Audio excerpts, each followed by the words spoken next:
So I'm going to request someone to lead us in order of prayer. You can raise your hand. Yes, Sacha.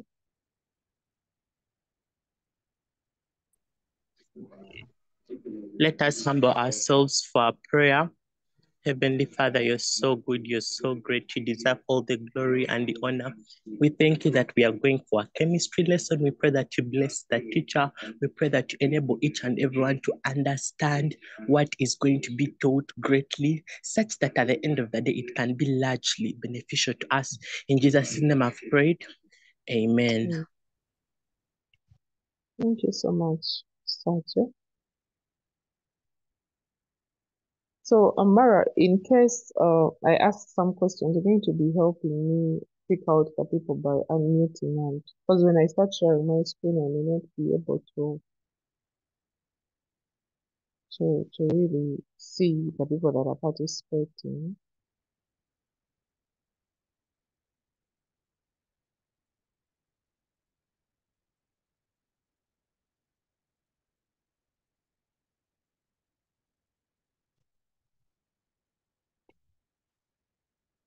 So, since we are congratulations by the way for making it to senior 4. So since we all want to cover at the same pace, we are really going to look at a new topic in senior 4, the very first topic.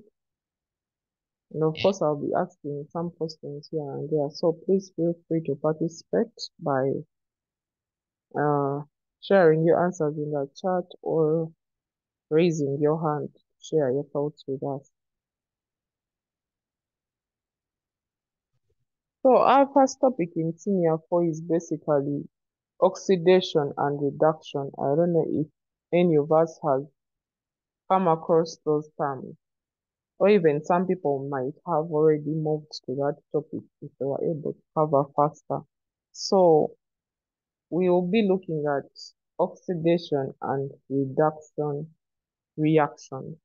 But before we do that, we have some keywords under that topic. And I'll request someone to raise their hand so they can read for us those keywords.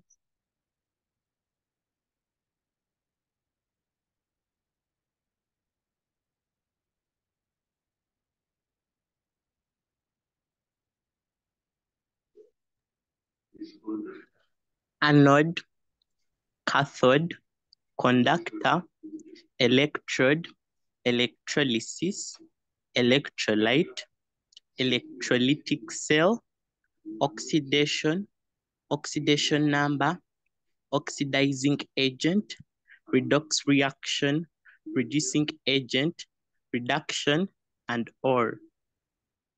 Okay, thank you so much. So these keywords will elaborate more on them when we get to that point where they are. But I just wanted you to know that these are some of the important things we are going to interact with in this topic. And as we meet each of them, we'll dissect it and know its applicability, its use, its definition in that context. So, we also have the competence because we know that most of the times we are having a topic, we need to know what are those important things that we need to know as students and might be necessary for our study. So our competence is you should be able to understand oxidation and reduction in terms of gain or loss of oxygen and in terms of electron transfer, and you should be able to appreciate that the two processes always occur together. So like we are going to see as we go about the lesson, oxidation and reduction always occur at the same time and they occur simultaneously. So we will see that when we start digging into the lesson. And then of course we have some learning outcomes. There are 3, and that means by the end of our study, we should be able to understand the processes of oxidation and reduction. and they are important in the chemical industry. And then, of course, you should be able to explain redox reactions in terms of electron transfer. And then, of course, you should be able to understand the changes that take place during electrolysis of some compounds.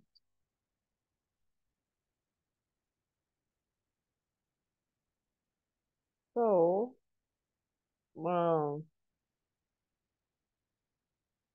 we have a few discussion questions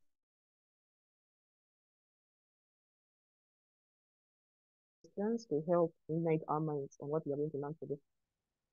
Oh, okay, this was supposed to be not a shape. Why does a spade turn brown when exposed to damp air? Who has an idea why? Or any metallic substance when exposed to air, why do they turn brown?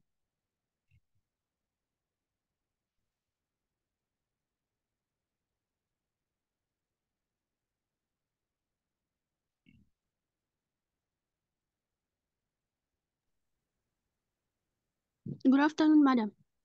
Good afternoon, my dear. Mine is just a concern because your voice is too low. We are not getting you well. So I'm requesting if you can increase a bit so as we can get you clearly. Okay, thank you. Is it a concern Yeah. for everyone?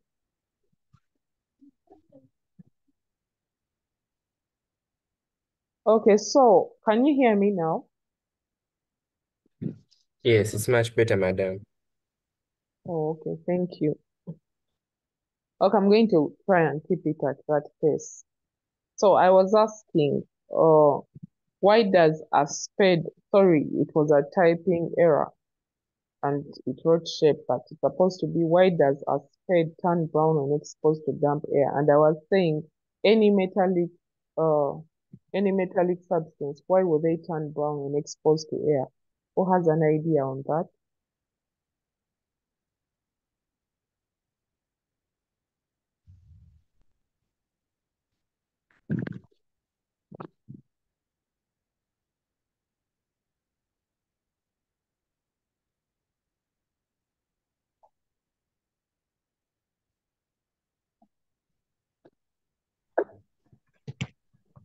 I think, okay, good afternoon, everyone. Well, I think it's due to reaction of oxygen with moisture. Okay, thank you. That's a good story. Anyone else?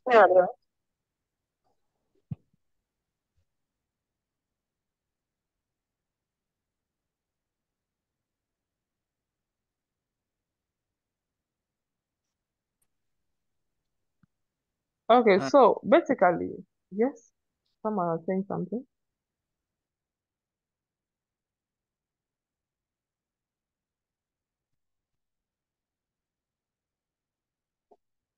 Okay, so you're going to forgive me since I am using a phone. It's really hard for me to see the people whose hands are up, or maybe your text in the chat. So it will be very supportive if you're able to put up your hand, and when Amara requests you to unmute, you could unmute and share. So when we are looking at why does a pen turn brown in relation to what we are studying, something must be happening to that state. And of course, the quick answer to all of us would be because the metal is coming in contact with damp air, that means there is moisture and oxygen available, which are going to cause rusting to take place. So if rusting is taking place as we dig into this lesson, I want you to ask yourself, what reaction has taken place? Was it oxidation or reduction, or was it both of them? Did they both take place at that particular Good point? evening, madam. Good evening.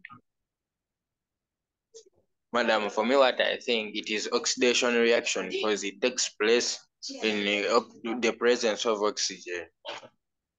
Okay, thank you. That is good. So, as we thank you so much for that contribution, at least it's going to build our discussion. So you notice that oxygen is necessary for oxidation to take place. And that is a very good insight into our lesson today. And then also, someone may ask themselves, most times we see this with basically fruits. When maybe you cut a fresh fruit, for example, bananas, pineapples, avocados, and apples, you find that they have turned brown. After you cut it and leave it there, you might come back when it has started changing color. So you realize that this brownness is as a result of something that takes place when you cut that apple and you leave it there. And like I've explained on the spread, you realize that they come in contact with oxygen. So it's the same thing that happens when you leave your fruits exposed to the air. That means they're going to react with the oxygen, which causes that brown coloring, which is as a result of oxidation. So that will bring me to my next question before I move to the next slide. What do you think oxidation is, depending on those two questions that we just answered?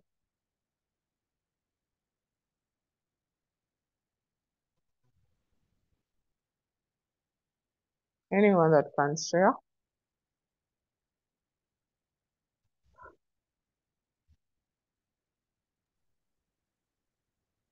Madam, Yes, please.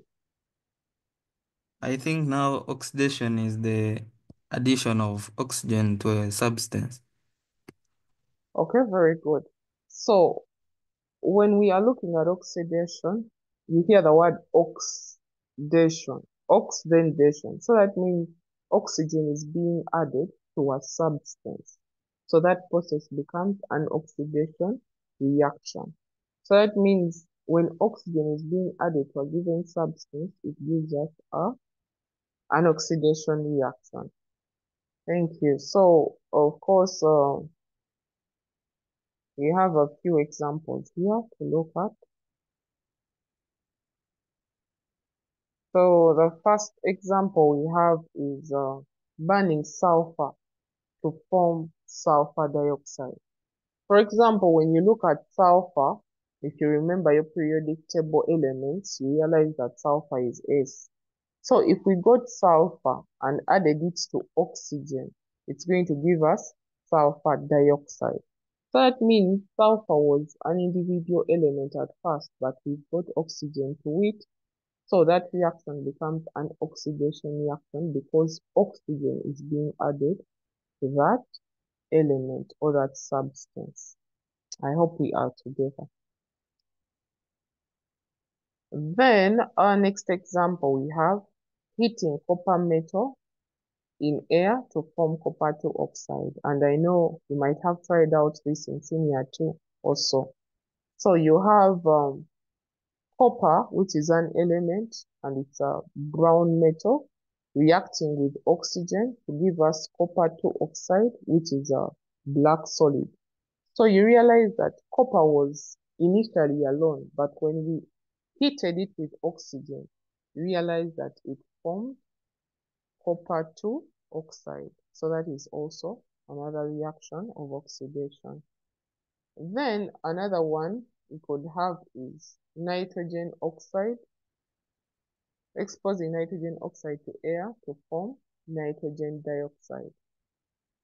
So in this case, you have nitrogen dioxide still exposed to air and still it's forming an oxidation reaction where we form nitrogen dioxide. So you will have nitrogen oxide, or some people call it nitrogen monoxide, plus oxygen giving us the nitrogen dioxide. Then lastly on our reactions, we have reacting chlorine gas with methane to form chloromethane. So this one is quite unique, and I want someone to tell us what they think oxidation is according to this last reaction.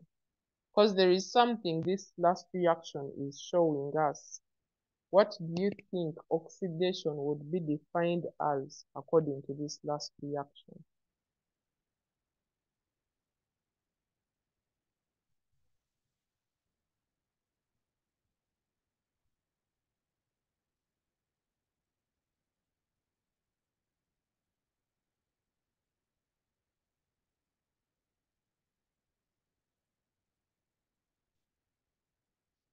Madam, to me, Yes, please. I think oxidation is when an element it is displaced and replaced with water. Okay, before you unmute, thank you so much for that contribution. In this last reaction, are we forming water anywhere? No, you're forming hydrochloric acid and what? Madam, what Okay, is the that? name for this compound may not be necessary for you right now, but it's called chloromethane. Okay. But You're forming and then you notice that this HCl is not aqueous, so that means it's not an acid, it's hydrogen chloride gas. Every time you see a gaseous state there, it is called hydrogen chloride gas. okay. So can you improve your answer? Because I felt like you're close to what we need to say. So just improve your answer so that you can give us the right thing. Okay. Mhm. Oxidation is the process by which a substance is oxidized into water and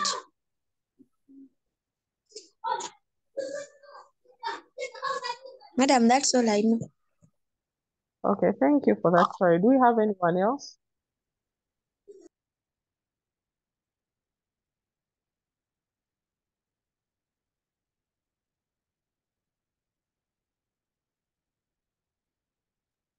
Okay, so since I'm not hearing anyone, so when you look at this, let me see if I can write.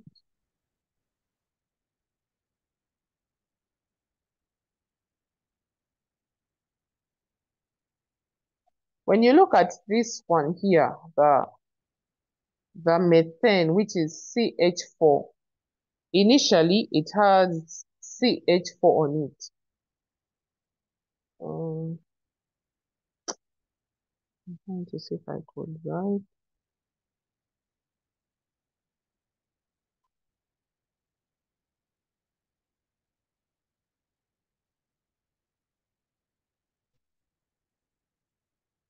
Okay, anyway, so if we have C4H and then we have the chloride, so this time around you realize that this reaction has no oxygen in it, but something is happening to the hydrogen. So you realize that one of the hydrogens is being lost to form the hydrogen chloride gas, while the chloride combines where the other hydrogen was, because remember it was CH4, but now it's CH3, Cl, and then HCl. So that means oxidation can also be defined as the removal of hydrogen from a substance. So you realize that here the methane has lost one of its hydrogens, and that means hydrogen has been removed from methane and it's no longer called methane, but has now become chloromethane. So that means in that context, our definition according to these four reactions is oxidation is the addition of oxygen or removal of hydrogen from a substance. I'll say that again. According to the reactions we have here, oxidation is defined as the addition of oxygen to a substance or removal of hydrogen to a substance. So if you decide to define oxidation according to the addition of oxygen, you must also include that it can also be the removal of hydrogen from that given substance. So they must coexist within that same statement, that it's the addition of oxygen or removal of hydrogen from a substance. Is that clear for all of us? Yes, madam. Okay, thank you.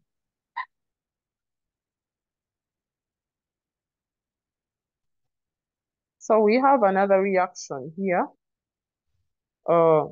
exposing hydrogen sulfide to air for a few days to form sulfur and water. So we have hydrogen sulfide plus oxygen. So you realize that it was initially hydrogen sulfide, but now the hydrogen has been removed to form water, and then we have the sulfide. That's what our friend told us initially, that it forms water. But when you look at the reaction we had initially, there was no water there.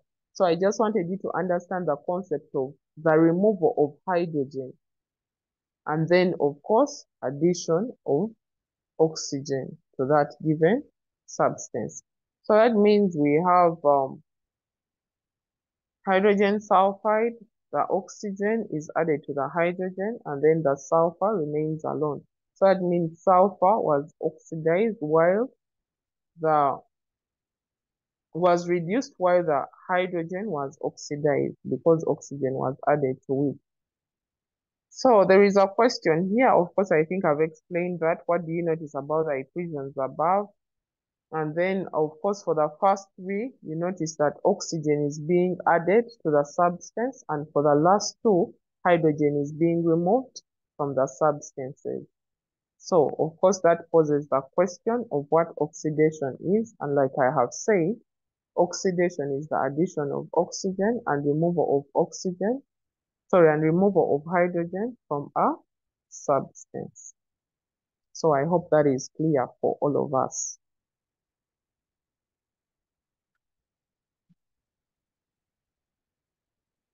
So when we are looking at oxidation, what is an oxidizing agent?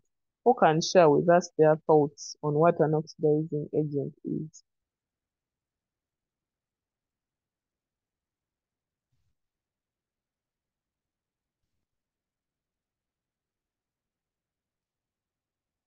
After understanding what oxidation is, who can tell us what an oxidizing agent is?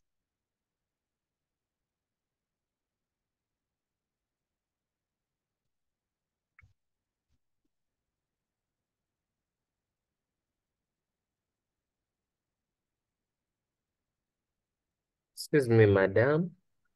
Yes, please. May I try and give an answer also? Yes, please.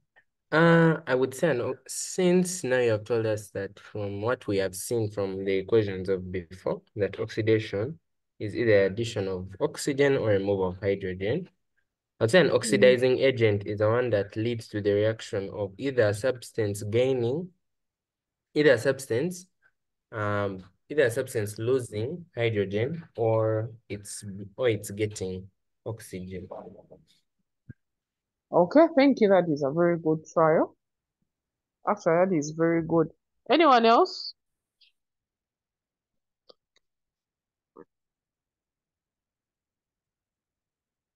Thank you, madam. According to me, I think an oxidizing agent is a substance that can be used to either add oxygen to another substance or remove hydrogen from it. Thank you. Yes. So I think that's similar to the first one. So thank you all for those submissions. So that, for example, most of you, maybe the example that really runs through my mind is when you were in primary, they used to ask you the agents of soil erosion. So those things that cause soil erosion. So it's the same thing with oxidizing agent. That substance that causes either the addition or the removal of hydrogen is what we call the oxidizing agent. So that was very good. So when the previous examples that we looked at, we saw that both oxygen and chlorine are oxidizing agents, because when we burnt sulfur in oxygen, we got sulfur dioxide. So that means in that context, oxygen there was the oxidizing agent. And then when we went to the one for methane plus chlorine, you realize that we formed chloromethane and then hydrogen chloride gas. So in that context, the chloride was the what? was the oxidizing agent. Just a flashback. So when you look at this reaction here, oxygen in this context was the oxidizing agent. And then when we go back to the reactions we had before,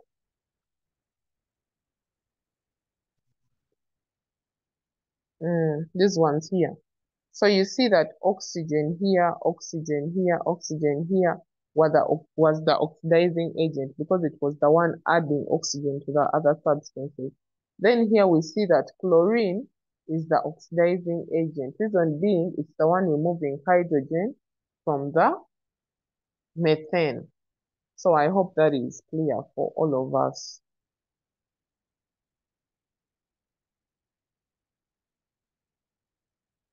And I hope my speed is okay. So a simple definition would say an oxidizing agent is a substance that causes oxidation.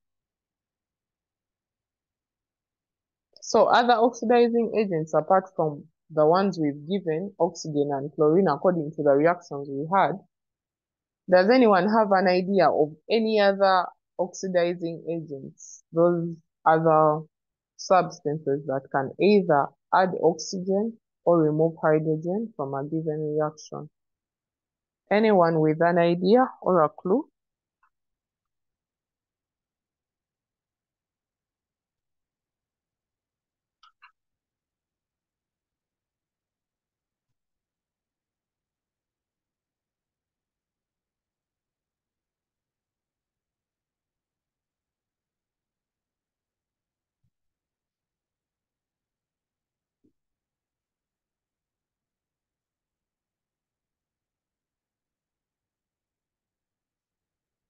Okay, since I'm not getting any responses yet, we can share together.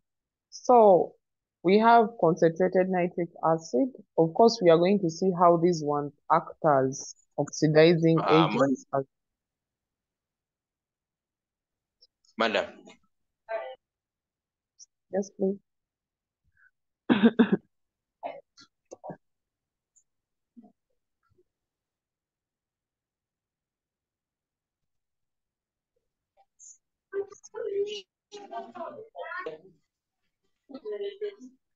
Yes, please, go ahead.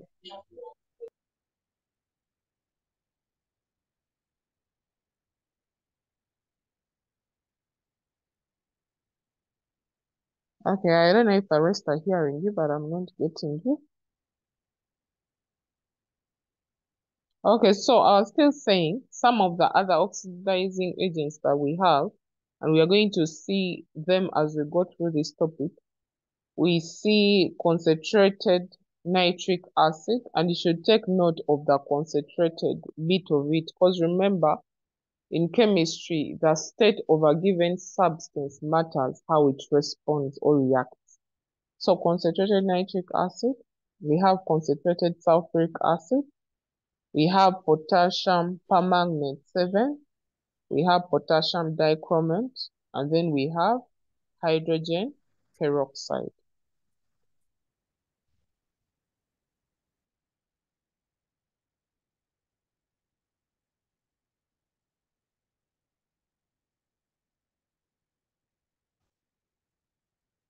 So, for example, most of you that maybe have gotten wounds at school or at home, if you've been taken to a clinic, some of those clinics will apply hydrogen peroxide.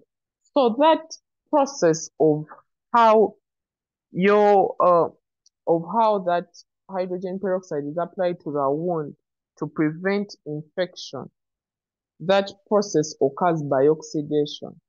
So you realize that oxygen is being added and hydrogen being removed, and therefore you realize that the infection spreading to the rest of your body parts to cause even a deeper kind of sickness is cut off because of that oxidation reaction process. So those are basically some of the oxidizing agents that we have. Then, of course, we have some other reactions here that I want us to really study closely, and then you tell me what you think about them. What comes to your mind when you see these reactions here? So study them. I'm going to just give us a minute. Study them, look through them. Then when you're ready to respond, please raise your hand so that Amara can assist me there.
Okay, so I think our minute is done. Anyone who has an idea on what is happening?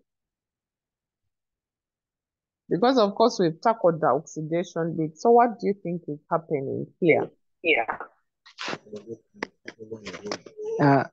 Madam, Yes, sir.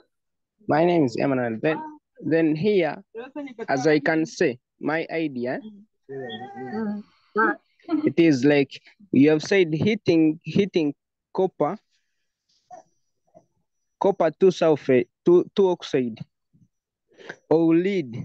Then the reactions are going to take place like this one is oxide in the stream of hydrogen, meaning that the copper oxide when it is heated plus lead,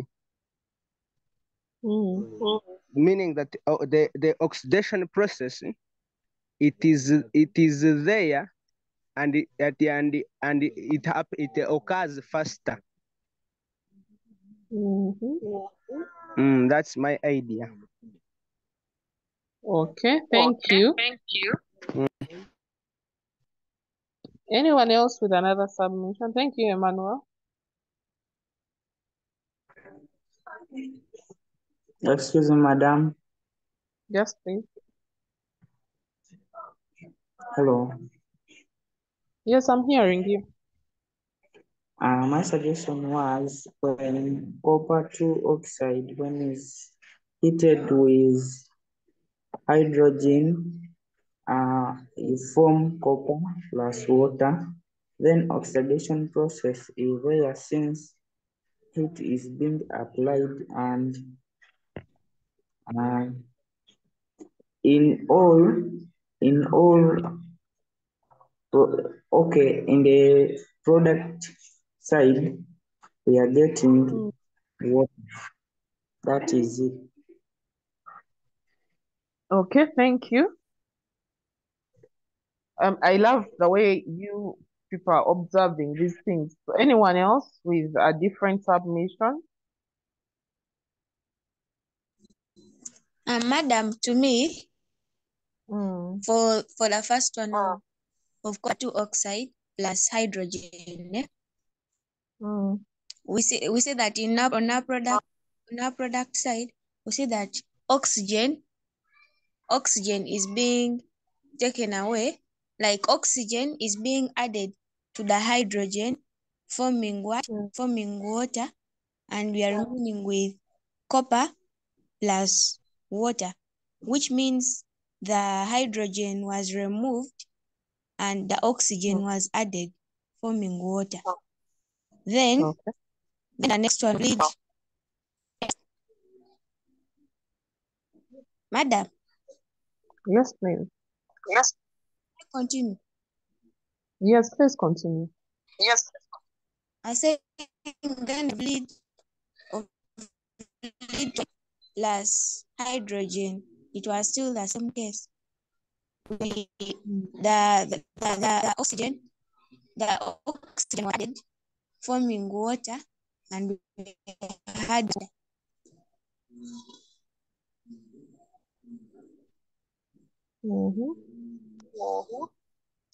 I'm done. Okay, thank you so much. Okay, thank you so Do much. we have anyone else? Do we have That was a very good observation. Anyone else?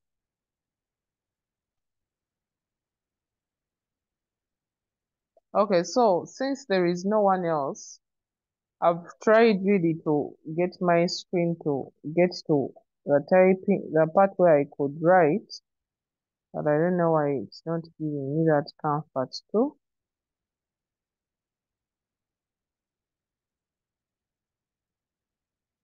But anyway, so when you look at heating, copper 2 and oh thank God, yeah. So when we look at copper 2 oxide or lead 2 oxide in a stream of oxygen. So, sorry, in a stream of hydrogen. So you notice this time round hydrogen is alone. And oxygen is combined with another element because in the other reactions we are seeing that oxygen is being added to them. But in this set of reaction, there is something unique. Oxygen is being removed.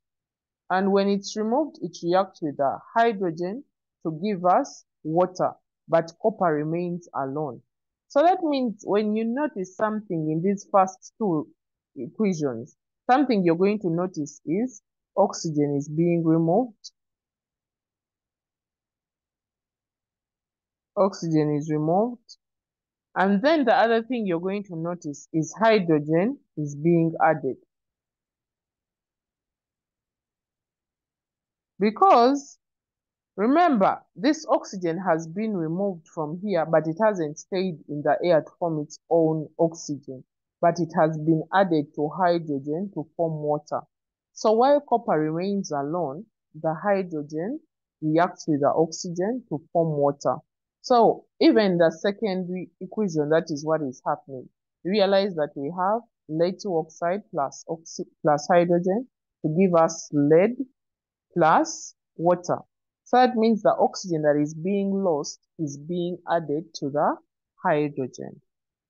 Okay, then we move to the next one. Heating iron 3 oxide in the presence of carbon monoxide gas.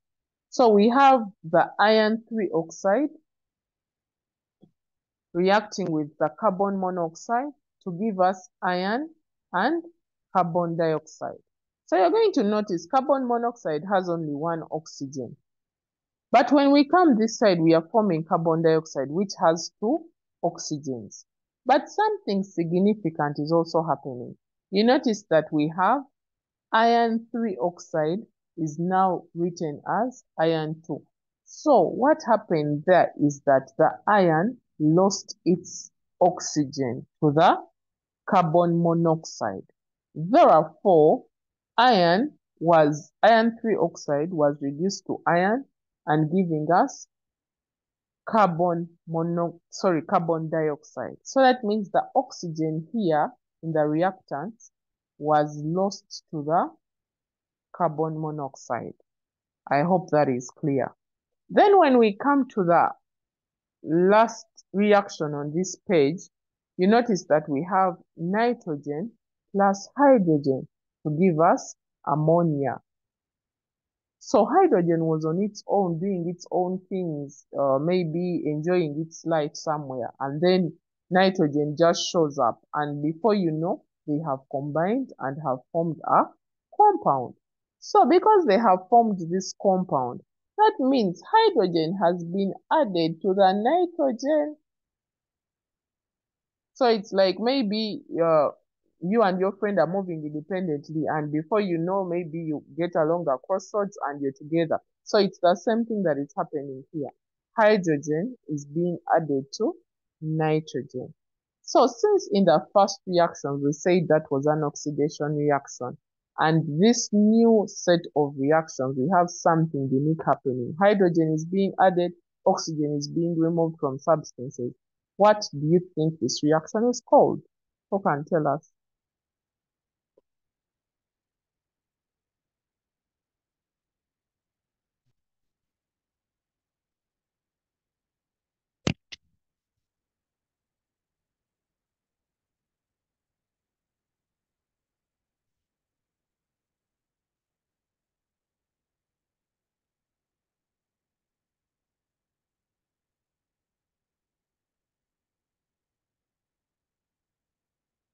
I'm waiting for responses.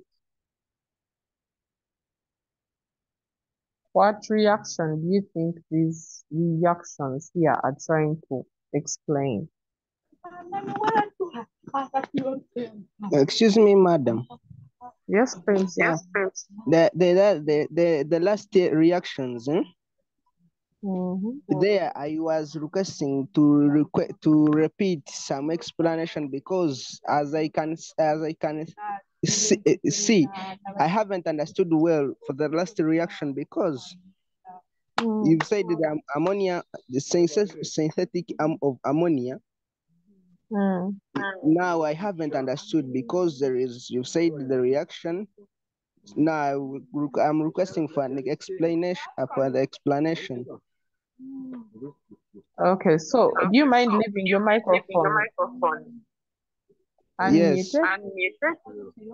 Okay, Yes. so when I say synthesis of ammonia, I'm looking at, of course, the formation of ammonia. Ammonia has two components, which is nitrogen and hydrogen. Yes. So that means the nitrogen is reacting with hydrogen to give us ammonia. Yes. But in this reaction, remember I have said you're with your friend and you're all moving in different directions, but incidentally you meet up somewhere. So it's the same thing. Nitrogen is on its own, hydrogen is on its own. But when they react, hydrogen is being added to the nitrogen to form ammonia gas. Do you now get it? Yes. Yes. Yes. And Now like I get it. And like I have said, in all these reactions, something is happening. Either oxygen is being removed and hydrogen is being added, or oxygen is being removed or hydrogen is being added. Are you getting my point? Yes. Yes. So that's why I was asking, what kind of reactions do you think these are? The reaction now there, the oxygen is being removed, as I can say, because as it is the nitrogen plus hydrogen. Nitrogen contains oxygen. And it is Which hydrogen. nitrogen? Nitrogen. It is hydrogen. Hydrogen contains oxygen, some oxygen. But when they are added, when they add hydrogen and nitrogen, there the oxygen is being removed. Just to cut you short. Yes. In this last reaction, there is no oxygen anywhere, so I don't want us to confuse the class. Yes. So in this last reaction, there is no oxygen. It's only nitrogen and hydrogen. So yes, remember we have looked at oxidation up there. And we yes. said oxidation is the addition of oxygen. and removal of hydrogen from a substance. So now, just because here we have oxygen being removed and hydrogen being added, which reaction do you think this is? That's my question. Yeah. Okay, if you're not sure, maybe we can hear from someone else. Excuse me. Now there, before your question, madam, I wanted to ask him, when oxygen is added, their oxidation is taking place. That when hydrogen is removed, then oxidation doesn't occur. Oxidation is still occurring if hydrogen is being removed. I want you to understand. We said in oxidation, yes, oxygen is added and hydrogen is being removed. Yes, I understand now. Yes, but for these reactions we have on the screen right now, oxygen is being removed and hydrogen is being added. So which reactions are these? That's my question.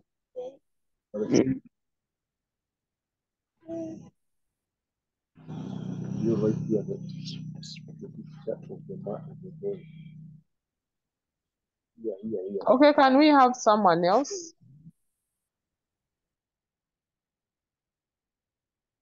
Because I believe on the explanation I've given, even those who hadn't picked have now tried to pick.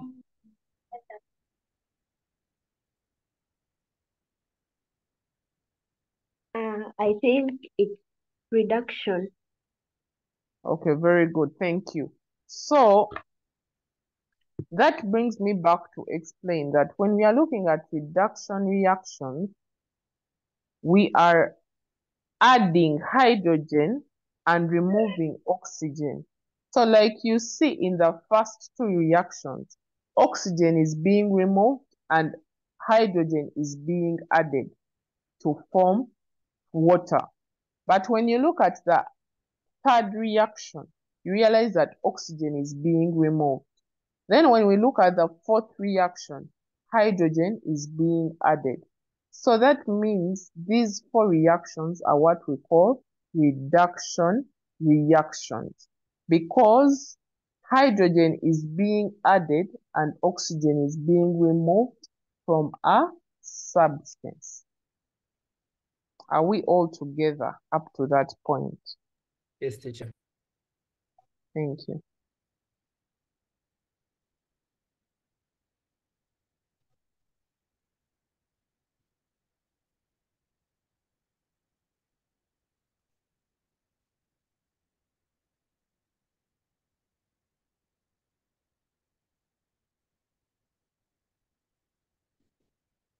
So we have another reaction here, and of course, like how I did in oxidation.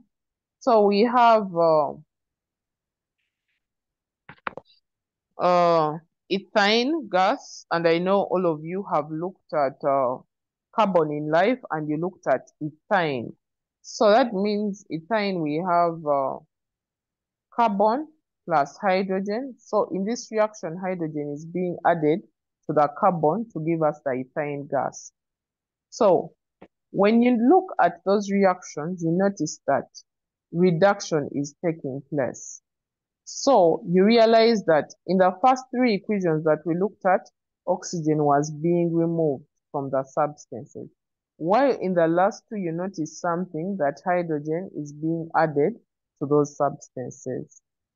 And of course, the live example is here, plus the one that we looked at of nitrogen plus hydrogen to give us ammonia. Now we had the 2 there and the 3 there. So you realize that these last two, hydrogen was being added, but the first two where we had copper oxide plus hydrogen, you realize that we had copper plus water. So that means here oxygen was removed from the copper 2 oxide to form water, while when we look at this, hydrogen was added to the nitrogen to form ammonia. So that means reduction is the addition of hydrogen and removal of oxygen from a substance. So it's the opposite of oxidation, whereby we have that oxidation, we are adding oxygen and removing hydrogen. When it comes to reduction, we are adding hydrogen and removing oxygen from a substance. Are we together?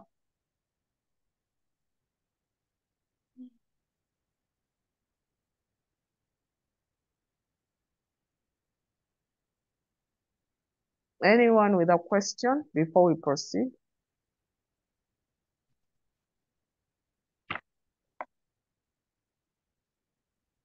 Okay. So basically, those terms are important for you to actually know them so that you could easily relate with what we are going to look at as we go on. Okay, so then we have what is a reducing agent? Who can share with us their thoughts on what a reducing agent is?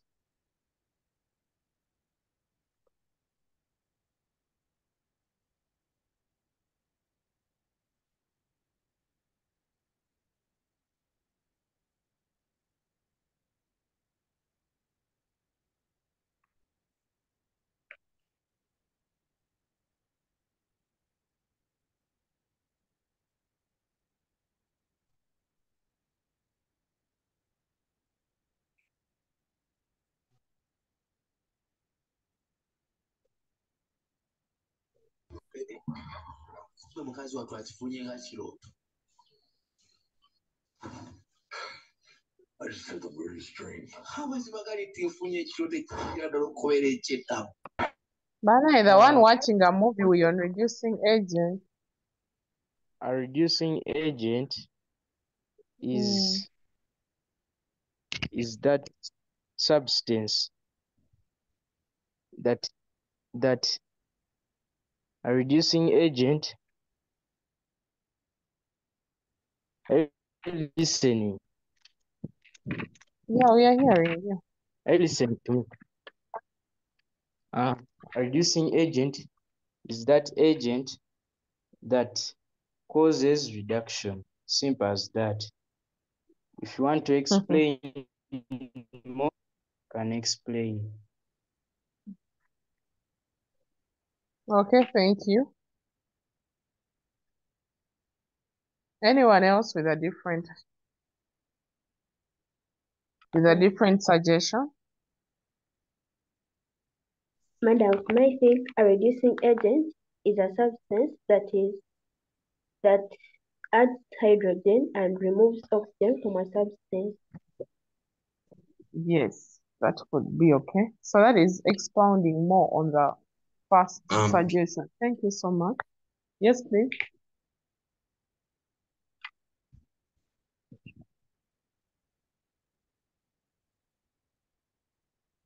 I heard as if someone else had a suggestion.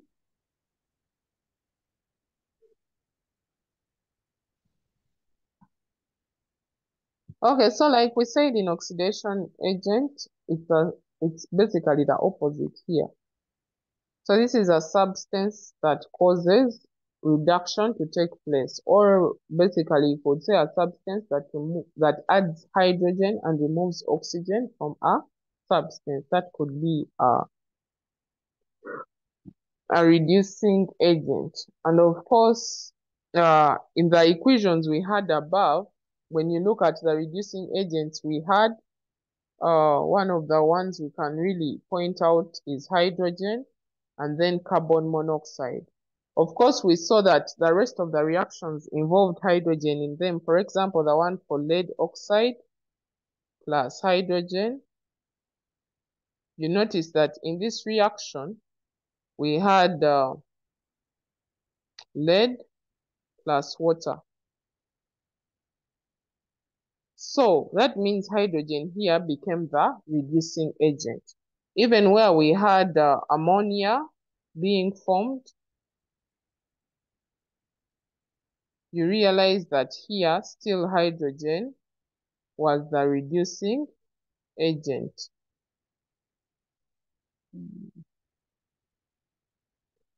Was the reducing agent. And then of course we had ethane. So still here you realize that hydrogen was still the reducing agent because we had that. So it was the one influencing the process. And then carbon monoxide we saw on iron 3 oxide.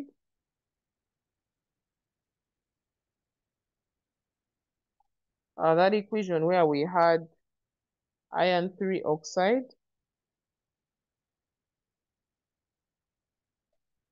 plus the carbon monoxide.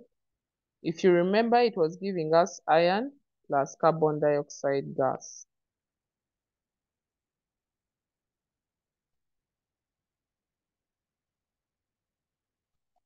So you realize that here carbon monoxide became the what? The reducing agent. So in that context, we would say that in the equations above, hydrogen and carbon monoxide are the reducing agents. So a reducing agent is a substance that causes reduction. Like we said, you can also explain further by saying a substance that adds hydrogen and removes oxygen from a substance. So some of the examples of reducing agents that we have or we are going to interact with, one of them is carbon. You can even note them down. Hydrogen sulfide, potassium iodide, and phosphorus acid. So we have carbon, hydrogen sulfide, potassium iodide, and phosphorus acid. They are also examples of reducing agents. That means in the reaction where they are, they can act as reducing agents for that given reaction.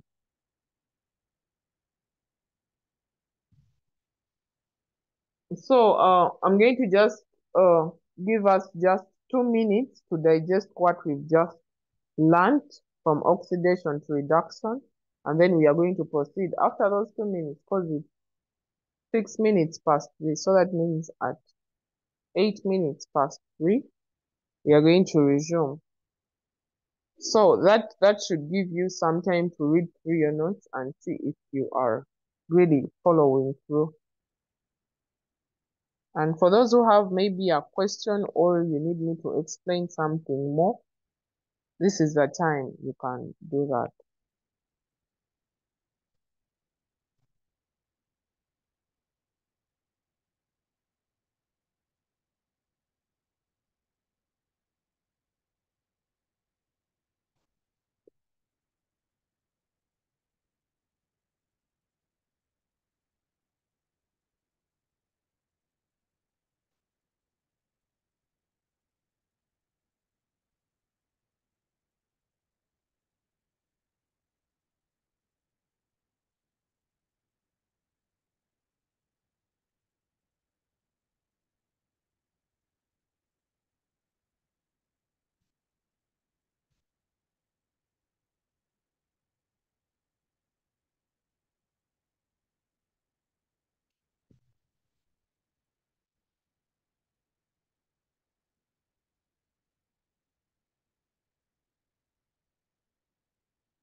Okay, so others to continue.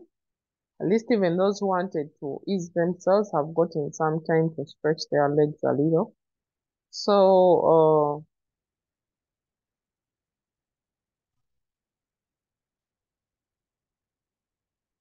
According to what we've learned about oxidation and reduction reaction, what do you think are their importances in the chemical industry? According to what you've understood about oxidation and reduction, what do you think makes them important in the chemical industry?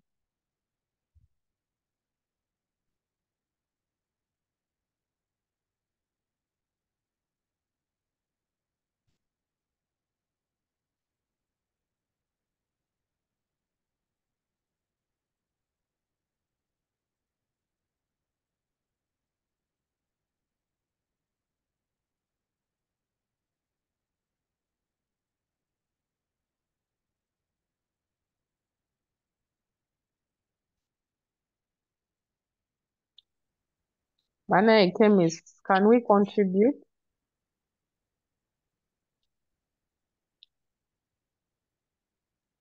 Well, teacher, I'm trying to unmute, but they are not unmuting. Good Okay, afternoon, Fiona, madam. Fiona is unmuted. It's okay. Okay, thank you. Good afternoon, how are you? I'm good. I'm having a concern. Mine is basically a concern. Then I'll answer the question later.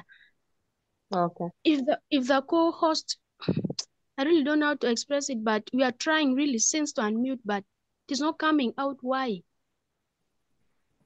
We No, had but I got think there's enough he's question. sending you a message. Okay, what are their importance in the chemistry industry? In the part of reaction of ethene for making ethane gas, in that reaction of oxidation. So I think it's important of oxidation in the chemistry industry is making other chemicals like the ethane gas that we make in the reaction of oxidation in the other reaction. Okay. Yeah. Thank you so much. That is good. Okay, but I think you need, when you raise your hand, please look out so that you notice the message sent to you to unmute so that you're able to unmute. Okay, next Yes, I had. Aol. Rita. Rita.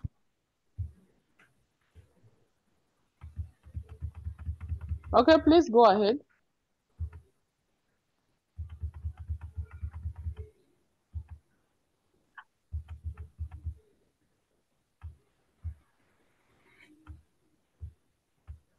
Helps in converting raw materials into useful products.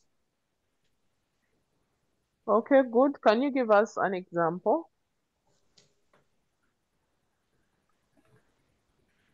Such as converting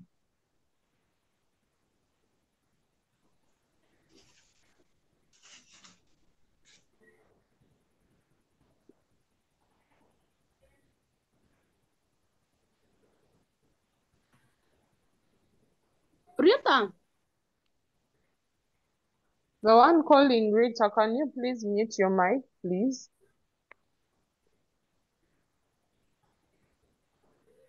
Okay, so is that all from us converting raw materials into finished products? What else? Yes, madam.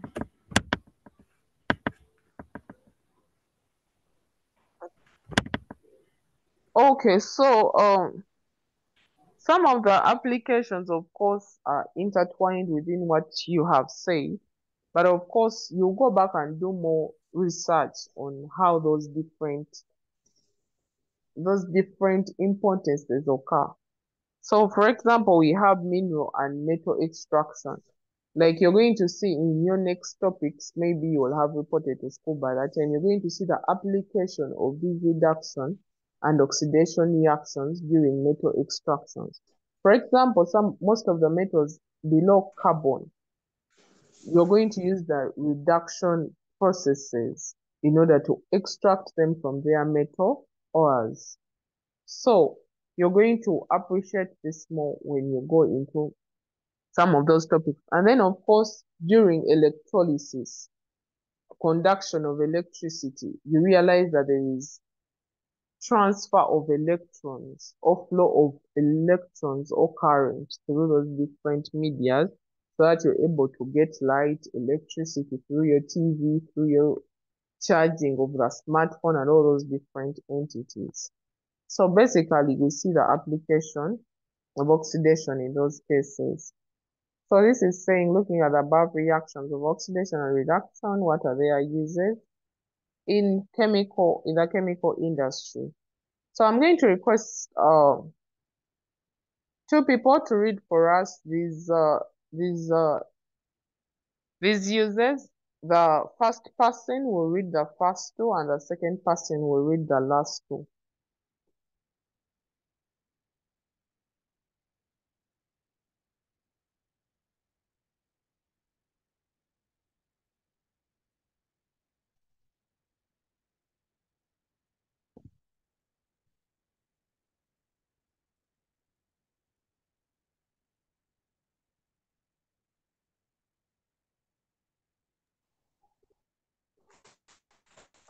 The first one, the heading says, what are their importance in the chemical industry?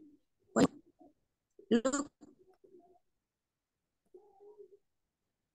extraction of some metals such as iron and which involves reduction, then point to breakdown of food by cells to produce energy, which is an oxidation reaction. Okay, thank you so much.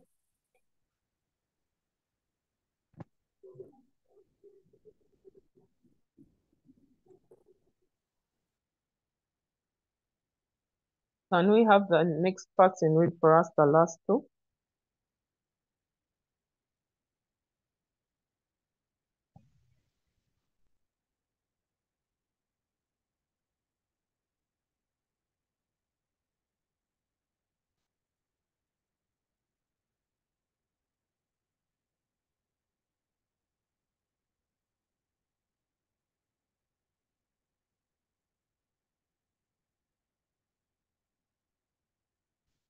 Okay, I don't know if it's just because people are not unmuting or their hands are not up. Madam, excuse me, madam.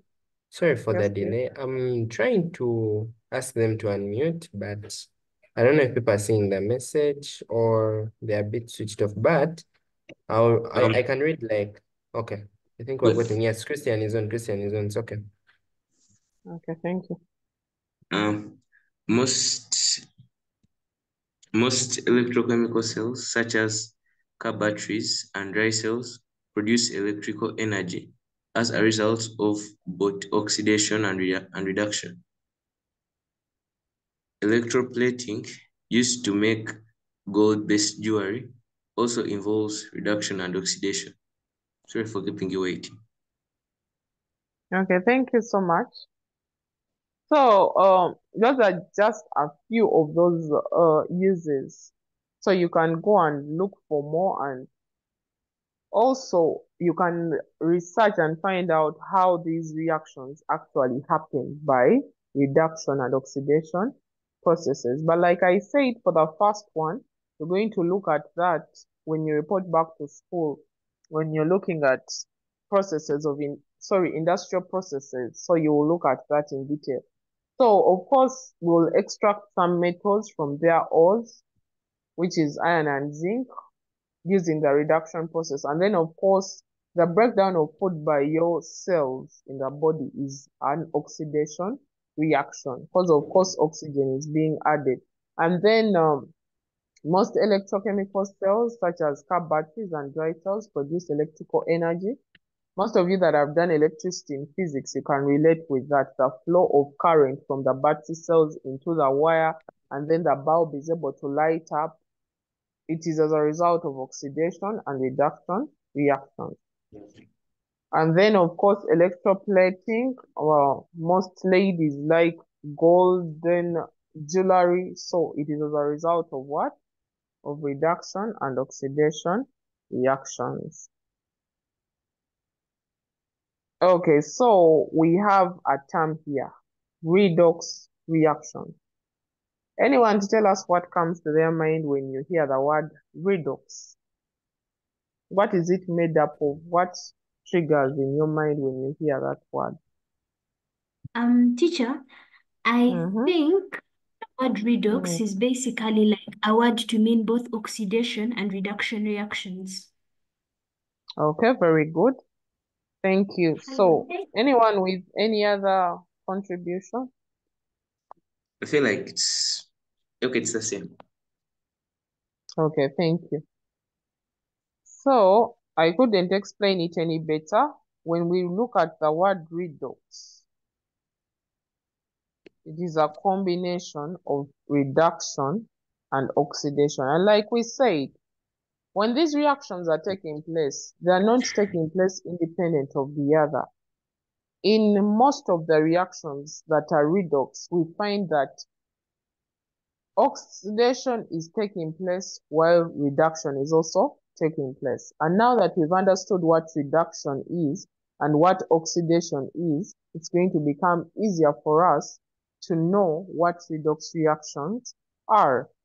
But of course, as we go into redox and oxidation reactions, when we go into redox reactions, we are going to find out how further can we explain what a reduction reaction is and what an oxidation reaction is. So, after understanding that that word comes from those two,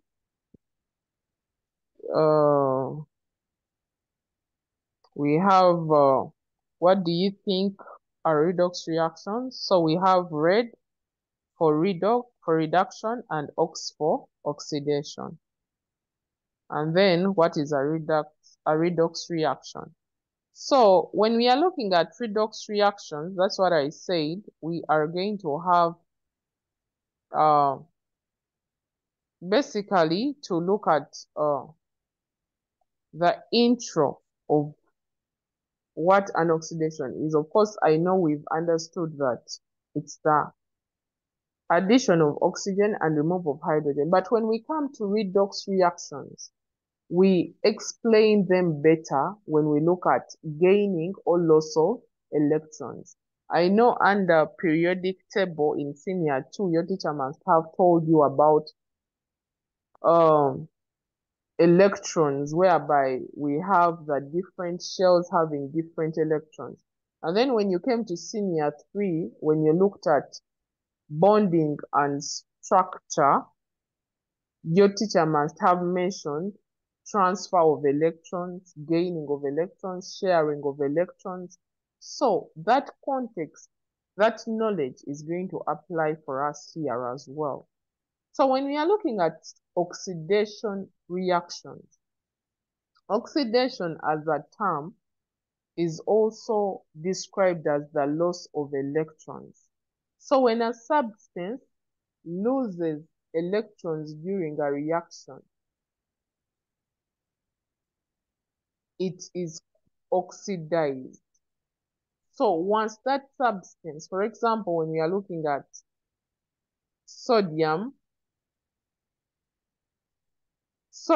has a configuration of 2 to 8 to 1, if you can still remember. So sodium will lose its electron in a reaction. For example, maybe it's reacting with sodium plus maybe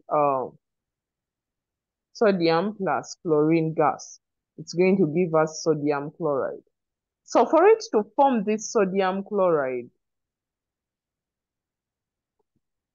it shows that there was an electron that was lost. I'm explaining this knowing that you looked at bonding and structure. So that means if there was an electron that was lost, that means sodium was what?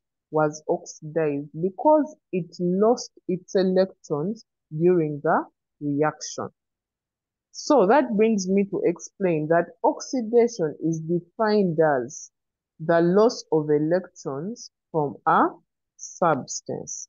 When it comes to redox, we explain reduction and oxidation as loss or gaining of electrons. So in this context, we are looking at oxidation as the loss of what? Of electrons from a given substance.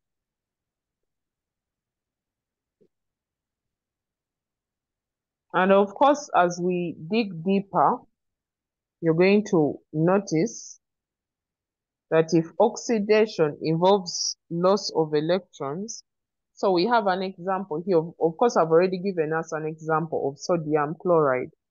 When sodium is reacting with a chloride, it's losing its electrons, and chloride is gaining them. Therefore, that means we are having the sodium losing its electrons and chloride gaining those electrons, giving us sodium chloride.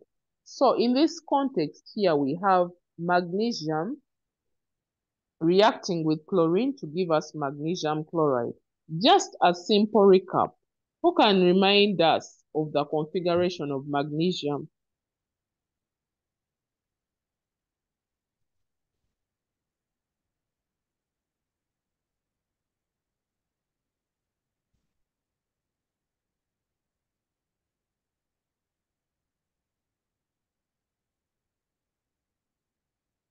Candidates, we did these things, so can we please polish our minds and remind me what the configuration, the electronic configuration of magnesium is?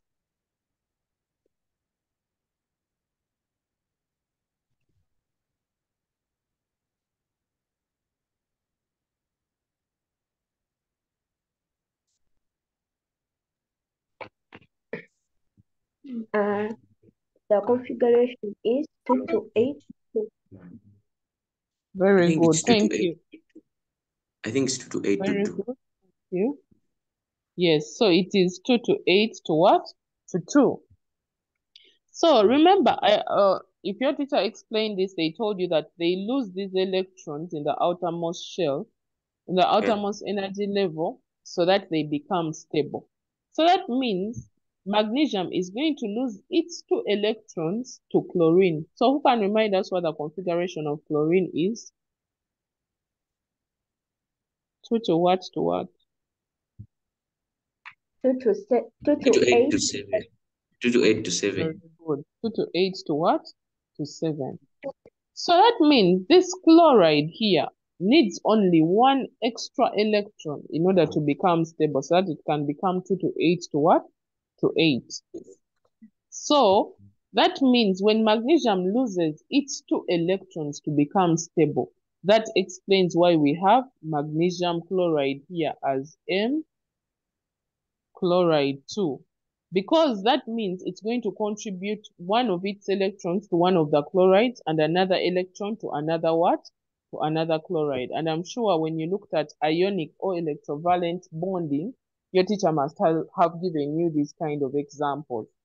But if they didn't, if you understood that topic, you can still go back and look for more examples. So that means in this case, magnesium is being oxidized because it is losing what? Electrons. And then the chloride is being reduced because it is gaining electrons. Of course, when we get to the reduction bit, I'll explain more of that. But what I want you to understand is oxidation is the loss of electrons. And if it's the loss, then that means since they are happening at the same time, reduction and oxidation to form a redox reaction, that means something else must be gaining the what? The lost electrons. People, are we together? Yes, Yes. Okay, thank you.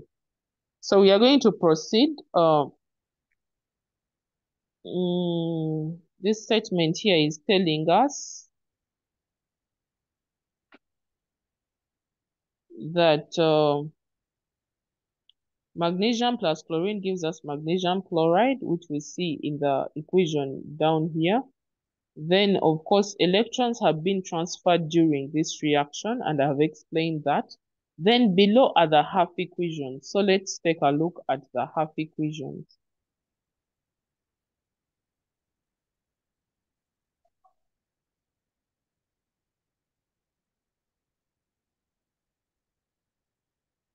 Okay, so half equations basically, for example, I'll write the complete equation here. When I say half, at least I know, there is a whole and then there is a point where we have halves. So the complete equation or the full equation is this one here. But the half equation looks at how we bring out these, for example, when you look at magnesium chloride, it's made up of both magnesium and then the chloride. So that means half equations, one of the equations has magnesium, the other one has chlorine. Then when you combine them, they are going to give you magnesium chloride. So for example, here we have magnesium atom loses electrons to form magnesium ions. And of course, in your ionic bonding, you looked at that when a substance loses electrons, it becomes positively charged, which you call cations. So it's the same thing here. When magnesium loses its 2 electrons, it forms its cation of magnesium 2+. And because these electrons are being lost, that means they come on the product side. Because remember, whatever you're forming comes on the product side. So because you have magnesium ions have been formed, plus the electrons that have been lost, and we are losing 2 electrons, like I showed you magnesium. So that means it's going to lose these 2 electrons for it to become what? Stable. So when it's losing those 2 electrons, that means the ion it forms is as a result of those electrons that it loses. So that means it will form magnesium plus 2. That plus is a superscript. It's on top. It's up. So magnesium ions plus the 2 electrons that it's losing. People, are we together at that point? Yes, madam. Thank you.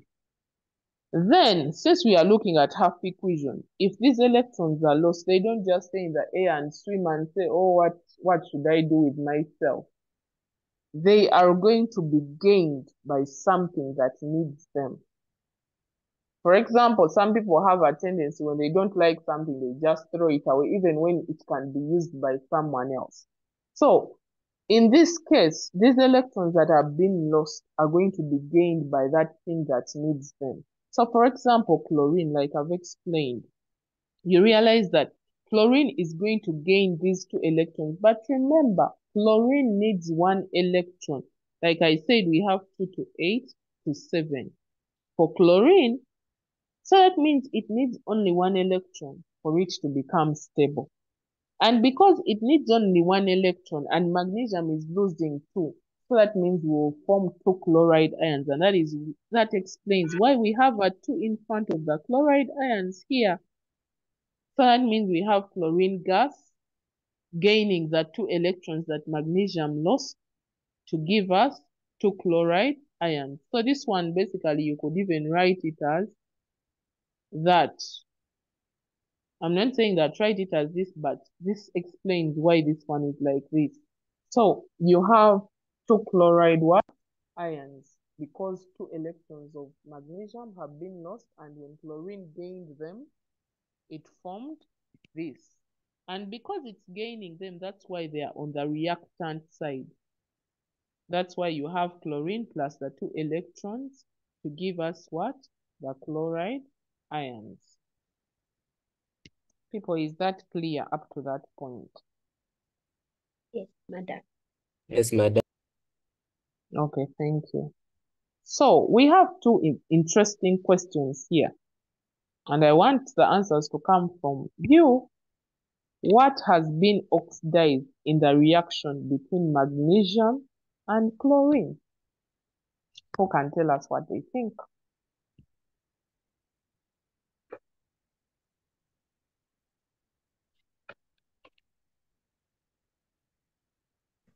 Oh, thank you. I I think it's magnesium that has been oxidized. Bravo. So thank you. So we have understood that the one that loses electrons is the one that has been oxidized. So thank you. So that means in this reaction, magnesium is the one that has been oxidized. Then we go to the next one. What happens when copper is placed in silver nitrate solution? This one may require us some time to think about it. So I'll just give us maybe a minute or two to think about what do you think happens. And even those with a book, you can even try to check a little. Those that can internet, or for example, maybe you're using a PC or your phone can allow you to go there. I don't know. You could find out what happens when copper is placed into silver nitrate solution.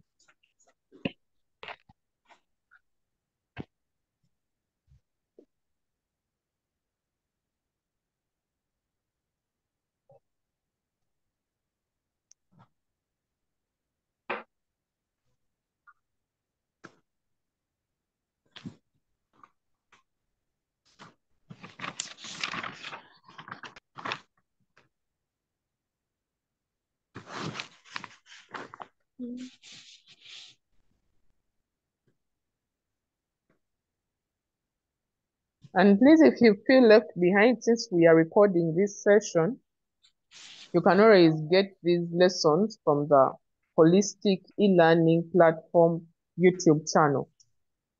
And you can watch at your own pace. You can watch and pause, then take down notes. You watch and pause, answer the question like that. So it makes it easy. So just go on YouTube, Holistic e-learning platform. You'll find most of these videos there, even the ones that have been taught in the previous years. And it will enrich your study. Excuse me, madam. Yes, please. Okay, like some people are complaining, okay, you're not unmuting them. Most of them want to say something. And besides, you're not also seeing their what in the chat because most of them want to say something because they're muted.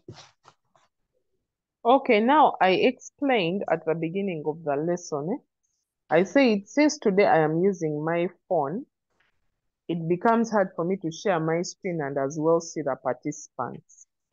That's why I got Amara to assist me, but every time he's requesting people to unmute, I think their minds are on something else. So that means they're not able to what? To unmute at the time he asks them to, because basically I can't see the chat, because once I decide to see the chat, I'll stop screen sharing.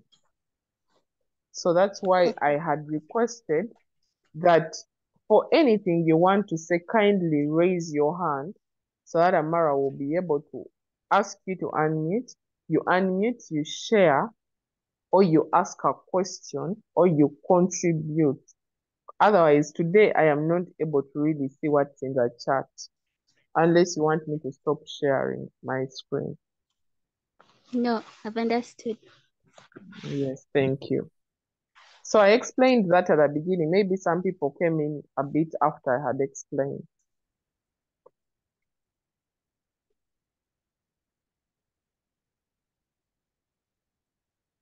Okay, so if you want to say something, kindly raise your hand. Amara, are you still there? Yes, teacher, I'm still there. Okay, so for people that have raised their hands, kindly request them to unmute so that we can hear from them as well. Okay, teacher, let me do that. Thank you. Amand, his hand has been up for a while. Amand, can you kindly unmute, please?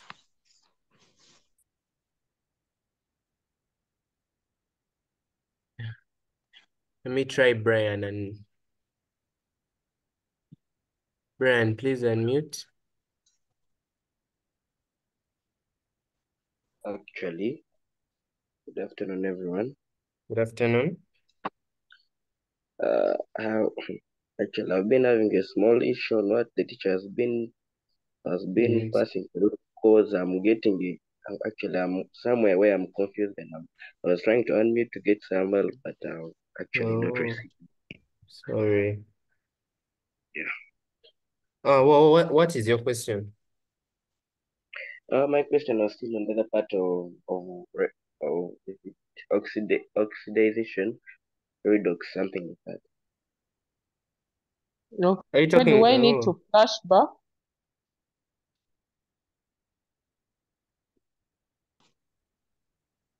Actually, teacher, as you are saying, Yes.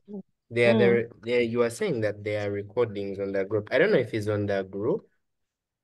I'll have to ask him and see, but it would have been better if you would go there and look for them and then get the video and he watches it carefully and he understands better. Okay. Because also time is catching up with you. Okay, so that's true. So for anyone who feels they have been left behind, please go and watch that video. But if it is concerning what I am explaining right now, I would want to answer those questions. But if it's far off, then you may need to go back and rewatch, because at least I spent a lot of time explaining the one for addition and removal of the different atoms. Okay, do we have anyone else with a question? Let me unmute Katie. Katie, please unmute. Katrina, please unmute. Katrina, please unmute.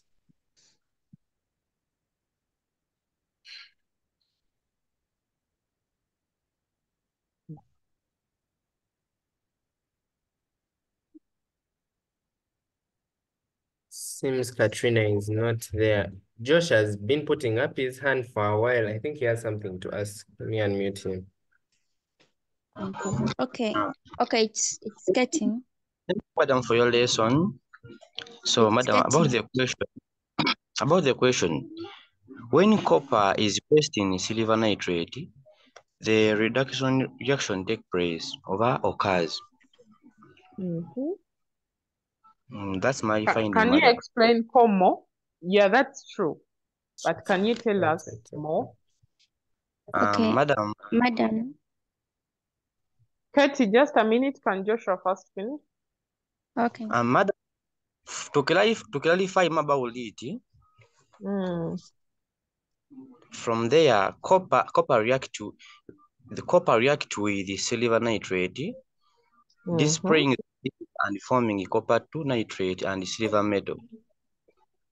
Wow, that is very good. Okay, Madam. Kale, thank you so much. That's so good. Okay. Yes, Like, Katie. I just wanted to answer the questions that you've been asking, but I've been putting up my hand and trying to unmute, but I was unable. I'm so sorry about that. But it's fine. But you can still contribute. Okay.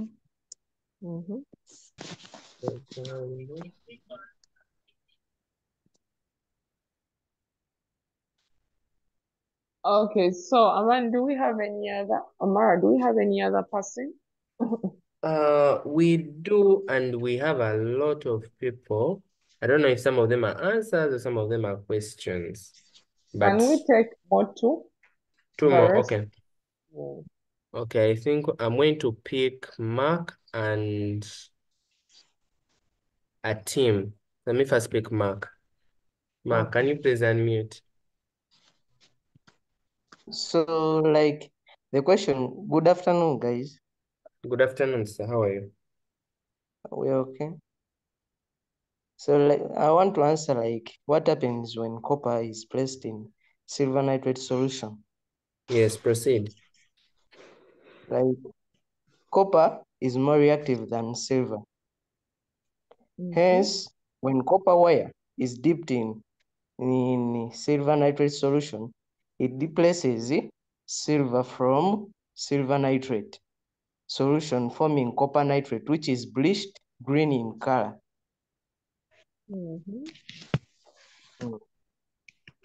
That's the way I think. Okay, Mark, that's very insightful. Thank you. You're welcome. Hey, Mark, thank you so much. Welcome. Next person, I wanted to pick a team. Let me see if she's still on anyway. I think she has gone off, but let me pick another person. The last person, Trevor. Trevor, please unmute. Okay, so about the answering of the question, copper Yes. is oxidized, then the silver is reduced. So, as he explained at first, copper is more reactive than silver, so it displaces the silver from the solution of silver nitrate. But however, copper is oxidized. That's my answer. Wow, thank you Then so much. Yes, you're welcome. you're welcome. Yes. So teacher, those are the people I picked. Guys, for the rest of you, teacher was saying that you wanted two people to discuss this matter or to answer or to give a question. So I will have to stop there. I don't know if teacher wants to add on any other person to ask a question or to answer the question differently. Teacher, the floor is back to you. Okay, thank you. Maybe the rest should really put their hands down except someone has a question on this part before I expound more on what our friends have said about this question. Okay. Yeah. Guys, in the chat, if you have a major question, seems okay. I'm seeing Lynn has a question. Lynn has a question. Let me first get her. That's a question. Lynn, please unmute.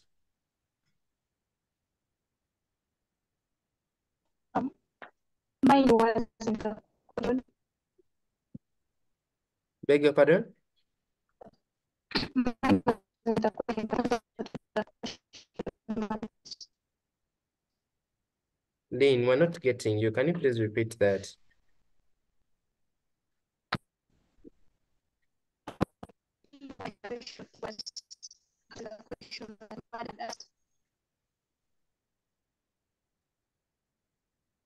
Lynn, we're having trouble to get you. I don't know if anyone is also having this trouble. Teacher, can you hear what she's Yes, saying? she's breaking. I can't really get what she's She's saying. breaking. Okay. Let me try. Anthony had a question. Anthony will be our last person. If it doesn't go through, we'll have to try another person. Okay. Seems Anthony went. I don't know if he's still there. No, I think Anthony had gone off. He has gone off actually. Okay. Yeah, I think So I majorly, yes. Majorly, I think those. Huh? Okay, let me pick Wilson. Wilson has put up his hand. He's the last person. He's the last person. Let me pick him. Wilson, please take the floor. Wilson, please unmute.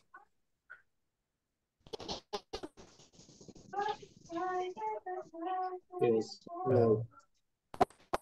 I remember the part where you say that what has been oxidized reaction between magnesium and chlorine. Yes.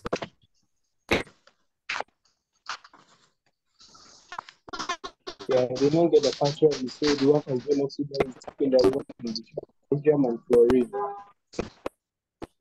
Wilson, may you please repeat that? I'm not getting you. Your network is not stable. Please repeat. Yeah, I said that I'm not getting the Yes. part where you say that what has been oxidized in the reaction between magnesium and chlorine. Oh, okay, okay. I've gotten your question. Teacher, he was inquiring. Teacher, are you there? He was Yes, I'm inquiring here. why. He was inquiring about the part of, can you give more elaboration on the part of whereby magnesium and chlorine, how that oxidation is going to occur? Okay, so I'll do this quickly, and if you don't get it, Wilson, please rewatch the video on the YouTube page. Okay. Yes. Okay, So madam. I say, okay, can we mute? So I said when we are looking at what has been oxidized, we said the one that is oxidized. Everybody. Oh my God. Unmute. Muted. Teacher, sorry about that. Can you please unmute? I admitted everybody.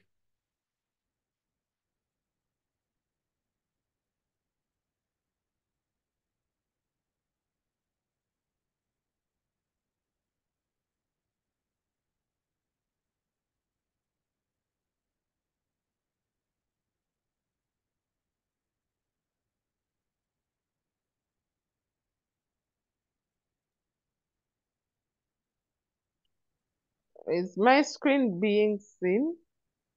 Yes, it's being seen and I can hear you now. You can continue, teacher. Okay, so I was saying Yes, teacher. that we said during oxidation occurs as a result of loss of electrons. And the one that loses electrons is the one that is being oxidized. So that means in this case, we have magnesium atom losing its electrons. And those lost electrons are gained by the what? By the chlorine. So if it's losing these electrons, that means it's the one being what? Oxidized.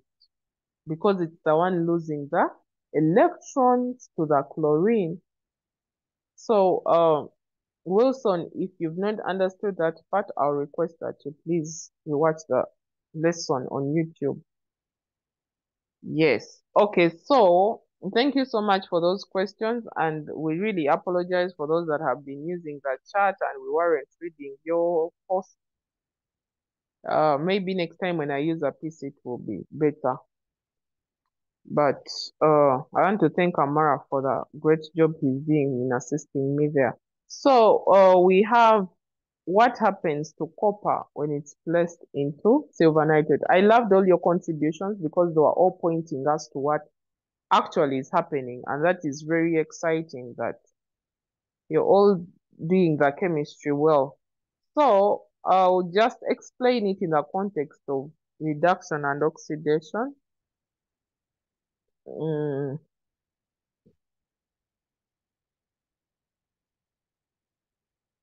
I don't know, there is a so I have this diagram. Of course, I'll go back to the other page, but I just wanted us to see the diagram of what actually happens.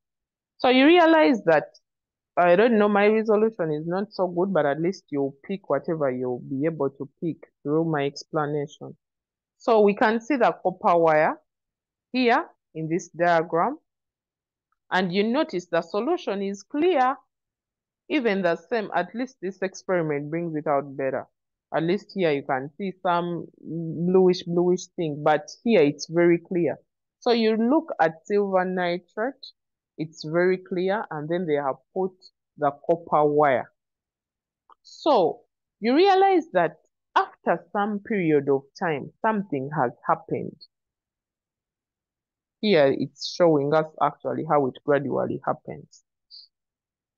So this explains what some of us have been saying, that the copper wire displaces the silver from its silver nitrate solution to give us a blue solution of copper to nitrate, and that is very true. Because you realize we began with a clear solution of silver nitrate and then the copper wire inside.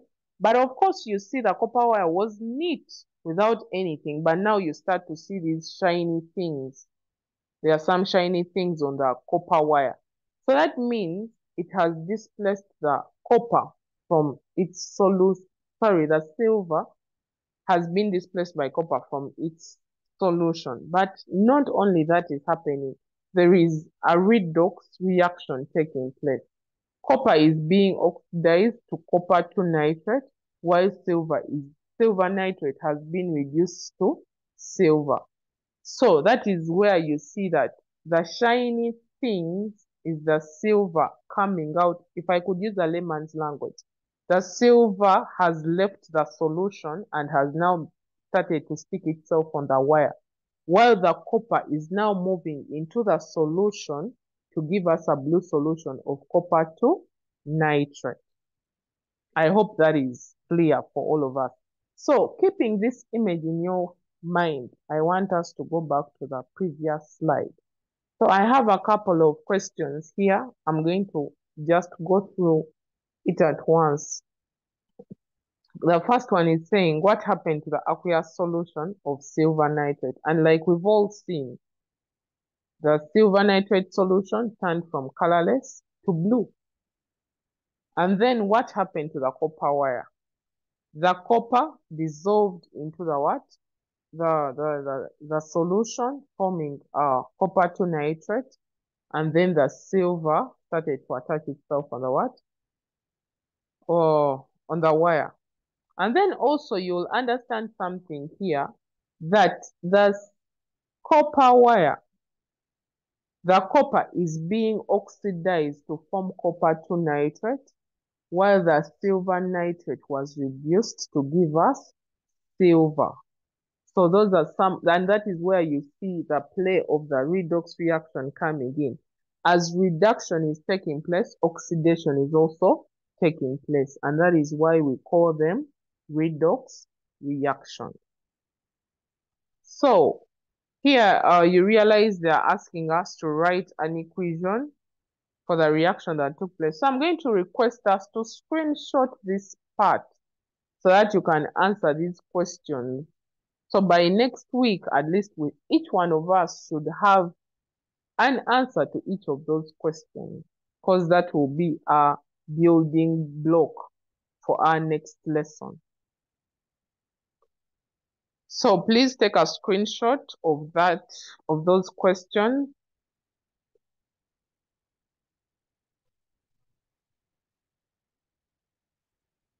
So this last statement here is really just trying to explain what I was explaining in magnesium chloride.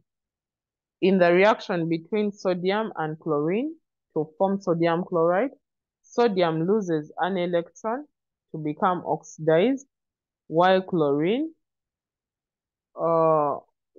with the chlorine atom becoming the oxidizing agent. So here you notice that whatever contributes to the oxidization to take place is what becomes the oxidizing agent. So in this reaction we have, when the sodium loses its electron, it is oxidized. But the one that is gaining that electron becomes the oxidizing agent in that particular context. So I hope I'm making some sense there.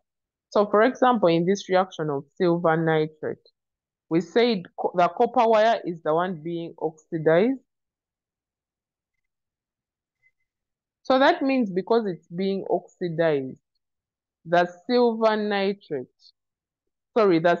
now becomes the what? The oxidizing agent. The silver in that context is the oxidizing agent. I'll request us to really stop here, and we could begin from there in our next lesson. So please, for those who didn't understand, those that weren't really convinced in the lesson, we greatly apologize. I want to thank every one of you for connecting for today's lesson. And I want to thank Amara for being handy, and every one of you who participated. Thank you so much for your contributions. They can't be taken lightly. And thank you all basically for connecting for the lesson. I hope to see you next week. ensure to have those questions answered and have a blessed rest of the week. Wow, teacher, thank you so much for the lesson as well and for taking time off your schedule to teach us in these 2 hours. You're welcome. Thank you too. But guys, I want to apologize if I was not quick enough to have picked and to unmute. It's just that the reason as to why we didn't allow just a full chance of people to, because we'll have a bit of disorganization. So guys, apologies again, but hopefully we'll do better. Just have to be more organized. But guys, thanks so much for connecting, for joining, and have a blessed time, Bambi. Teacher, you too. Have a great evening. All right. Thank you so much. Okay.